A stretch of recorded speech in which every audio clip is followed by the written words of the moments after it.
প্রিয় বন্ধুরা, নবম শ্রেণীর কলিঙ্গ দেশে ঝড় বৃষ্টি কবিতার পূর্ব প্রসঙ্গ আমি আগের ভিডিওতে আলোচনা করে আপলোড করেছি। আশা করি তোমরা বুঝতে পেরেছ কলিঙ্গ দেশে কেন ঝড় বৃষ্টি হয়েছিল, কলিঙ্গ দেশটির বর্তমান কি নাম, এসব কিছু আমি আগের দিন বলেছি। যাই হোক, কবিকঙ্কন মুকুন্দ চক্রবর্তীর কলিঙ্গ দেশে ঝড় বৃষ্টি কবিতাটি চণ্ডীমঙ্গল কাব্যের অন্তর্গত। ওই কাব্যের আরেক নাম অভয়ামঙ্গল।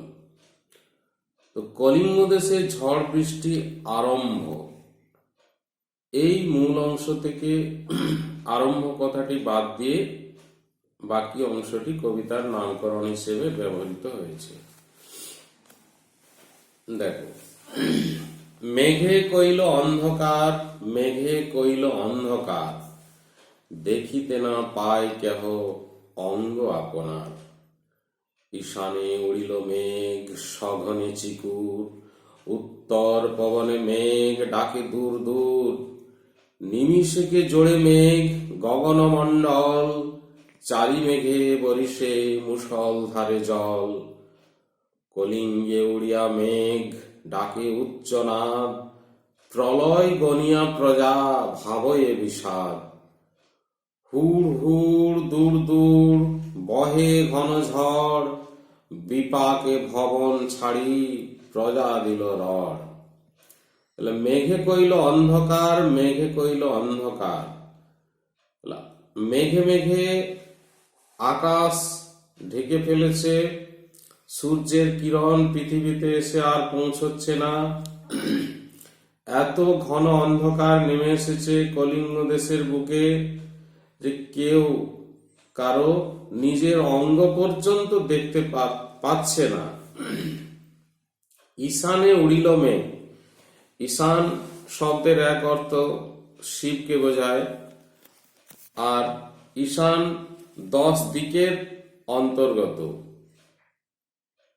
উত্তর পূর্ব কোণকে ঈশান কোণ বলে। তো সেই ঈশানে বলতে এখানে ঈশান কোণ বা 10 দিকের মধ্যে যে উত্তর পূর্ব দিক, তাকেই বোঝায়। ঈশানে উড়িল মেঘ সঘনে চিকুর। সঘনে অর্থাৎ ঘন ঘন মেঘ উড়ে চলেছে ঈশান কোণে। চিকুর, সঘনে চিকুর। চিকুর শব্দের এক অর্থ হচ্ছে চুল বা কেশ। কবিতায় চিকুর বিদ্যুৎ অর্থে ব্যবহৃত হয়েছে, অর্থাৎ ঘন ঘন বিদ্যুৎ চমকাচ্ছে। আর উত্তর পবনে মেঘ ডাকে দূর দূর। উত্তর দিকে দূর দূর শব্দে মেঘ ডেকে চলেছে। নিমিষেকে জোড়ে মেঘ গগনমণ্ডল, চারি মেঘে বরিশে মুষল ধারে জল। নিমেষের মধ্যে সমস্ত আকাশ মেঘে ছেয়ে গেল, অর্থাৎ মেঘ আবৃত করে ফেলল সমস্ত আকাশকে। চারি মেঘে বরিশে মুষল ধারে জল। মুষল ধারায় 4 প্রকারের মেঘ বর্ষণ শুরু করলো। ভূগোলে যে সমস্ত মেঘের নাম তোমরা পড়েছ সেই সমস্ত মেঘ নয়, এখানে সংবর্ত, আবর্ত, পুষ্কর এবং দ্রোণ, এই 4 প্রকার মেঘের কথাই বলা হয়েছে। এই 4 প্রকার মেঘ থেকে মুষলধারে বৃষ্টি শুরু হয়েছে কলিঙ্গ দেশে। আর উচ্চ নাদে অর্থাৎ খুব জোরে উচ্চ রবে গর্জন করে কলিঙ্গ দেশে মেঘ ডাকতে শুরু করেছে। স্বভাবতই প্রলয় গনিয়া প্রজা ভাবয়ে বিষাদ।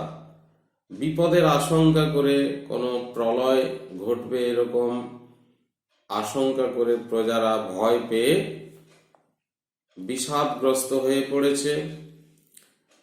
হুড় হুড় দূর দূর বহে ঘন ঝড়।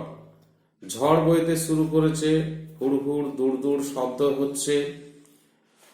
আর এভাবেই প্রজারা নিজেদের আগাম বিপদের কথা বুঝতে পেরে তারা নিজেদের ভবন ছেড়ে, অর্থাৎ তারা যেখানে বসবাস করছিল সেই বাড়ি ছেড়ে তারা পলায়ন করলো। প্রজা দিল রড়, অর্থাৎ প্রজারা দৌড়ে পালিয়ে গেল। ধুলে আচ্ছাদিত হইল যে ছিল হরিত। তাহলে আগেই বলা আছে যে হুড় হুড় দূর দূর বহে ঘন ঝড়। যে ঝড় বইছে সেই ঝড়ে পৃথিবীর বুকে যে ধুলো ছিল সেই ধুলো উড়ে শস্যক্ষেত্র আচ্ছাদিত করে ফেলল। হরিত অর্থাৎ সবুজ বর্ণের যে শস্যক্ষেত্র ছিল ধুলোয় ঢেকে গেল।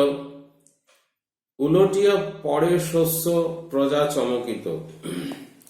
প্রজাদের শস্যক্ষেত্রে যে সমস্ত শস্য ছিল সেগুলো সব ঝড়ের দাপটে উল্টে পড়ে গেল। চারি মেঘে জল দেয় অষ্ট গজরাজ। তো যে চার প্রকার মেঘের কথা আমি বললাম সেই চার প্রকার মেঘ হচ্ছে সংবর্ত, আবর্ত, পুষ্কর এবং দ্রোণ। কথিত আছে যে প্রত্যেক প্রকার মেঘে বৃষ্টি হওয়ার জন্য দু রকমের হাতি, গজরাজ অর্থাৎ হাতি, তারা ওই বর্ষণ সৃষ্টি করে। ঐরাবত, পুণ্ডরিক, কুমুদ, বামন, তারপরে অঞ্জন, সার্বভৌম, সুপ্রতীক, এইরকম 8টি হাতি বোঝাতে অষ্ট গজরাজ কথাটি ব্যবহার করা হয়েছে। সঘনে চিকুর পড়ে ব্যঙ্গ তড়কাবাজ। আমরা চিকুর শব্দটা আগে একবার পেয়েছি যে ঈশানে উড়িল মেঘ সঘনে চিকুর, এখানেও আবার রয়েছে সঘনে চিকুর পড়ে ব্যঙ্গ তড়কাবাজ, অর্থাৎ ঘন ঘন বিদ্যুৎ চমকাচ্ছে এবং বাজ পড়ছে। ব্যঙ্গ তড়কাবাজ, ব্যঙ্গ অর্থাৎ ব্যাঙ যেরকম লাফিয়ে লাফিয়ে চলে ঠিক তেমনি তড়াক তড়াক শব্দ করে লাফিয়ে লাফিয়ে বিদ্যুৎ পড়ছে। করিকর সমান বরিশে জলধারা।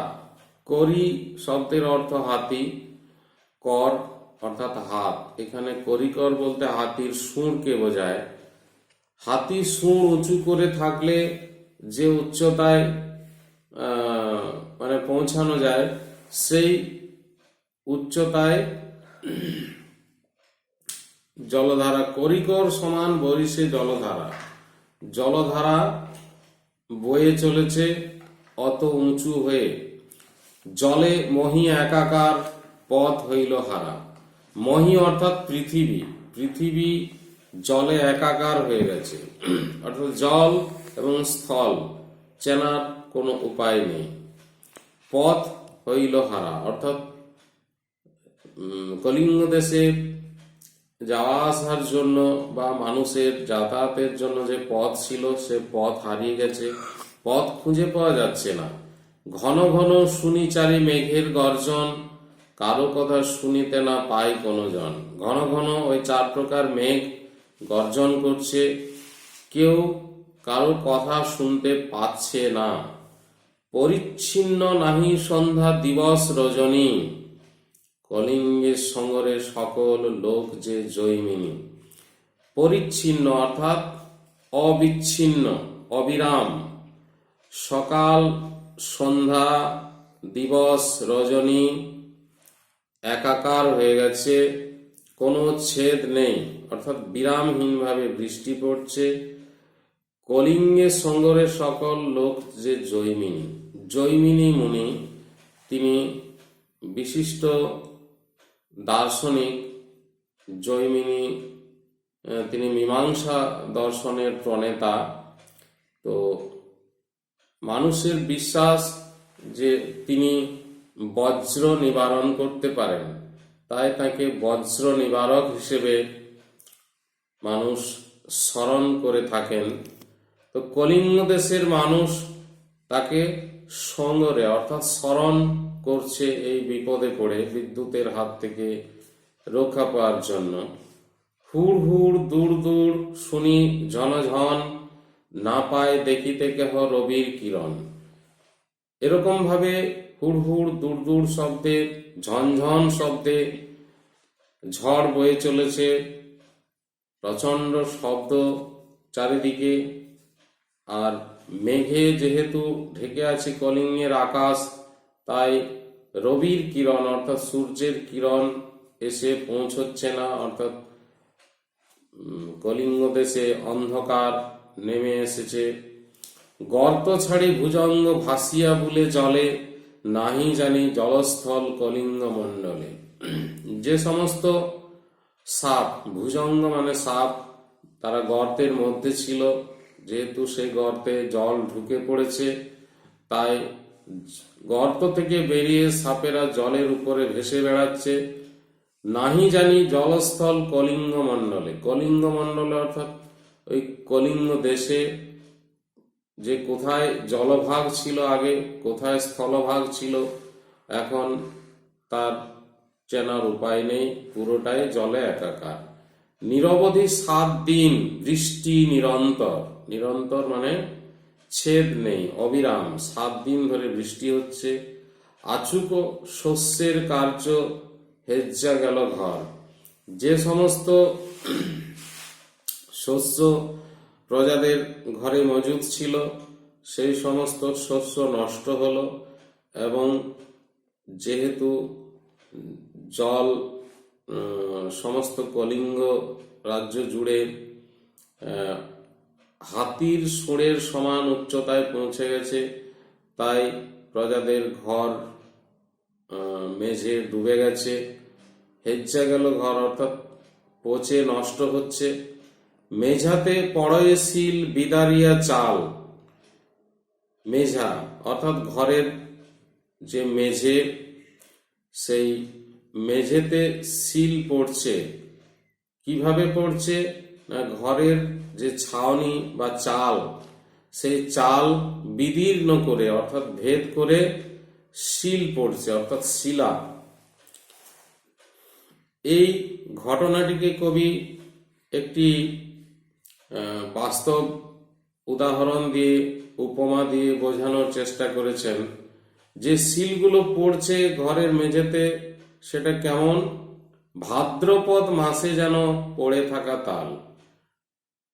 ভাদ্র মাসে পাকা তাল যেমন ভাবে গাছের তলায় পড়ে থাকে, ঠিক তেমনি অনেক বড় আকারের শিলা ঘরের চাল ভেদ করে মেঝেতে পড়ছে। চণ্ডীর আদেশ পান বীর হনুমান, মঠ অট্টালিকা ভাঙি করে খান খান। দেবী চণ্ডীর আদেশে বীর হনুমান তিনি কলিঙ্গ দেশের যে সমস্ত মঠ ছিল, অট্টালিকা ছিল, সেগুলো ভেঙে খান খান করে দিচ্ছে।